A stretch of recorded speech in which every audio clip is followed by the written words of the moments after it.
Now, the Three Martini Lunch with Greg Corombos and Jim Geraghty. And welcome, everyone, to the Monday edition of the Three Martini Lunch, along with Jim Geraghty of National Review. I'm Greg Corombos of Radio America. We have good, bad, and crazy martinis for conservatives today. Jim, we start sort of today with Russia. We've heard a lot about Maria Butina, the Russian agent, allegedly at least, who burrowed her way well into conservative circles, including the National Rifle Association. She apparently had a certain zest for living, as they like to say on Caddyshack, and that's how she got some good contacts on the Republican side of the political aisle. But apparently it wasn't just the Republican side, and so that passes as our good martini today. This is courtesy of Reuters. Maria Butina, accused in the United States of spying for Russia, had wider high-level contacts in Washington than previously known, taking part in 2015 meetings between a visiting Russian official and two senior U.S. officials.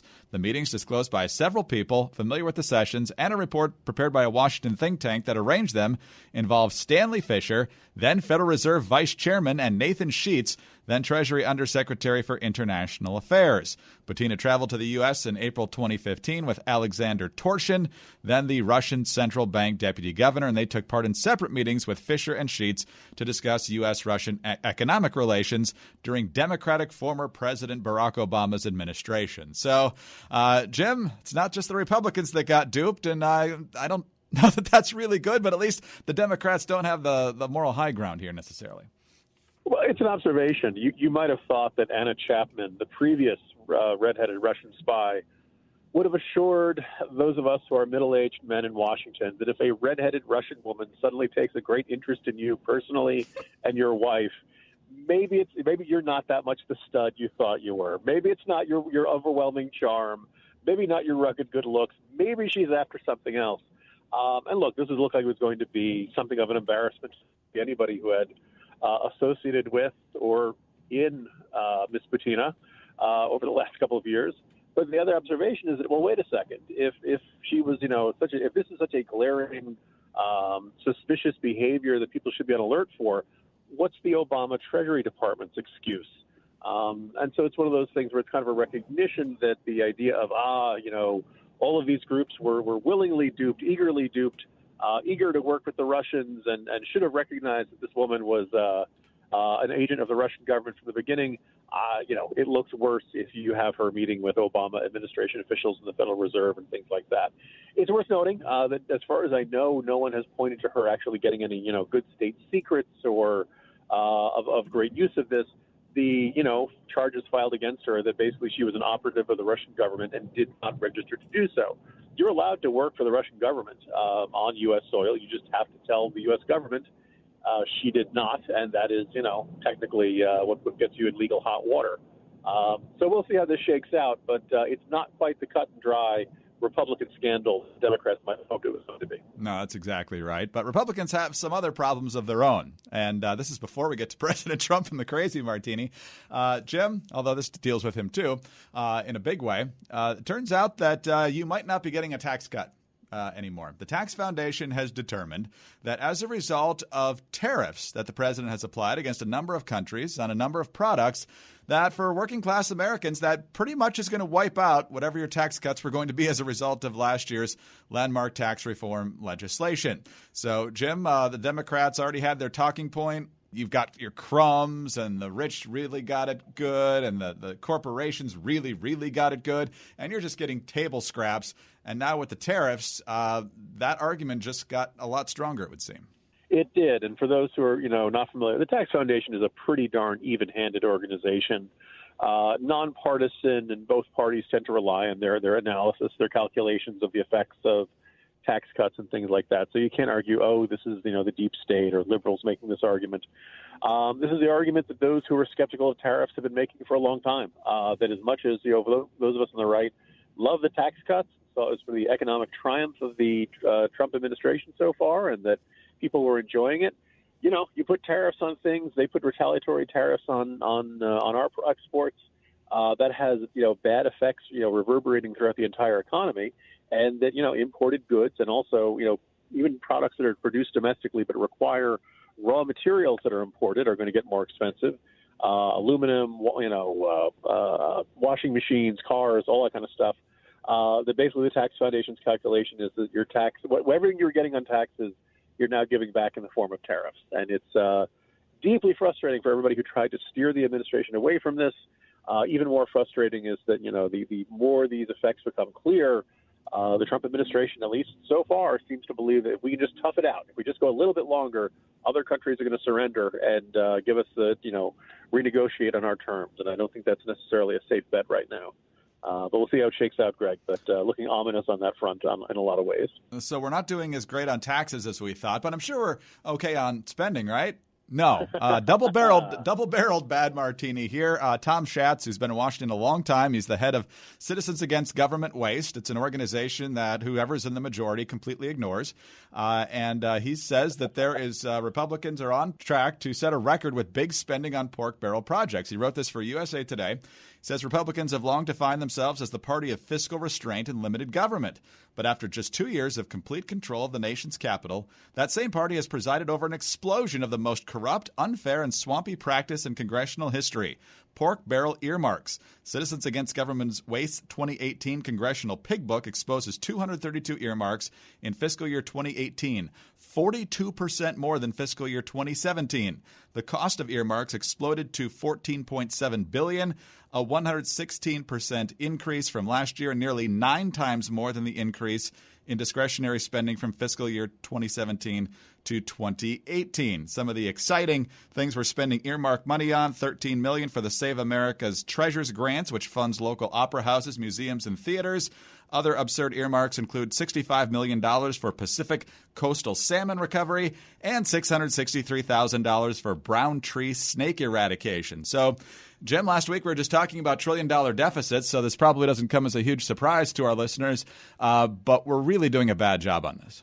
Yeah, Schatz is one of the guys I spoke to at the beginning of the process of writing my novel, The Weed Agency. He's basically Mr. Government Waste. He follows the budget closer than anybody and just had, all kinds of horror stories of, bad ideas and bad projects, managing to keep funding year in, year out.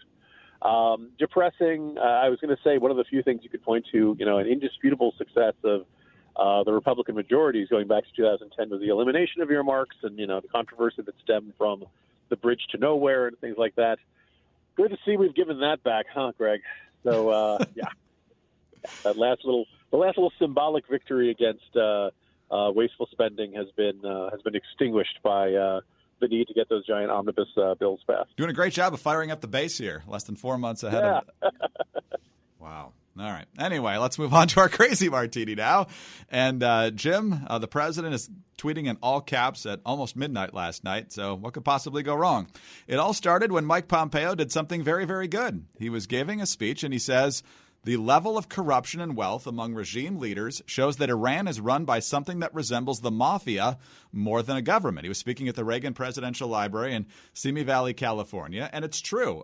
These people are pocketing all the billions that they got back as a result of the easing of sanctions, and it's not trickling down to the people. That's why we saw massive protests late last year, early this year, and in many cases those protests are still continuing, but because of the media blackout, we don't see it. So that's exactly right. That's exactly how the mullahs are running their country. Then President Rouhani of Iran said that the U.S. should avoid inciting Iranians, saying, quote, "America should know that peace with Iran is the mother of all peace, and war with Iran is the mother of all wars," which led to Trump's all-caps tweet saying to Iranian President Rouhani, "Never, ever threaten the United States again, or you will suffer consequences the likes of which few throughout history have ever suffered before. We are no longer a country that will stand for your demented words of violence and death.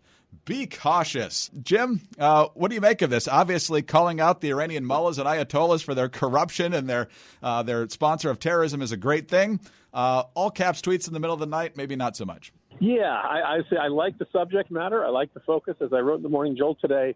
Look, to me, every week is a good week to discuss the Iranian regime and what it's doing, both to its people and abroad, its sponsorship of terror groups, its destabilizing actions in places like Yemen and Syria, Lebanon and Iraq. So I'm on board with all of this. The all caps furious tone at midnight does kind of grab people and shake them a little bit. I do believe there was a statement from National Security Advisor John Bolton that basically said to the Iranian regime, not to do anything provocative in any way, shape, or form without really specifying what the U.S. government saw as provocative. Now, Greg, you and I gave the Obama administration a lot of grief about the red line in Syria and about the use of chemical weapons and how the Syrian regime then used chemical weapons and the Obama administration did nothing. And so, it was a lot of fun to quote the old song Blurred Lines and how the red line wasn't all that clear. With the Trump administration, Greg, we now have the red fog that we know somewhere in there. we're not even going to be very clear about what you're not supposed to do. Absolutely anything could bring a terrible retaliation. So don't do anything that might even strike us as being provocative or something like that. Look, I like a hawkish line on Iran.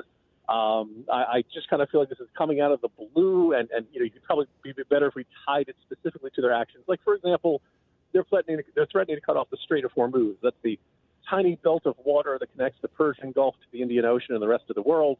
You may remember back in the Reagan days, there was a lot of talk about the Iranians putting mines in the Strait of Hormuz and attempting to kind of control this waterway and effectively controlling, the Gulf states, Kuwait, Iraq, et cetera, et cetera. If you tied it to that, great. If you just kind of tweet in the middle of the night, don't mess with us in any way, shape, or form, I think it gets people on alert. And my suspicion, as I head into CNN, Greg, is that we're probably going to be talking about what did President Trump tweet about Iran instead of what is Iran actually doing, which I think is a more important and edifying national discussion to have. Two quick thoughts here as you head in, Jim. First of all, great line from Pompeo in this speech about Rouhani and Foreign Minister Mohammad Zarif. He says they're merely polished frontmen for the Ayatollah's international con artistry. Their nuclear deal didn't make them moderates. It made them wolves in sheep's clothing. And then as I read this Trump tweet, Jim, I don't know if you watched wrestling as a kid, but can't you basically imagine Hulk Hogan saying, I'm going to do this to you at WrestleMania? Trump is experiencing WWE, Greg. So, yes, I believe he's going back to that old bag of tricks. I want you, Rouhani. That kind of.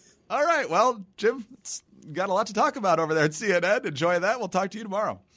See you tomorrow, Greg. Jim Geraghty of National Review. I'm Greg Corombos of Radio America. Thanks for being with us today. And be sure to tune in again on Tuesday for the next 3 Martini Lunch.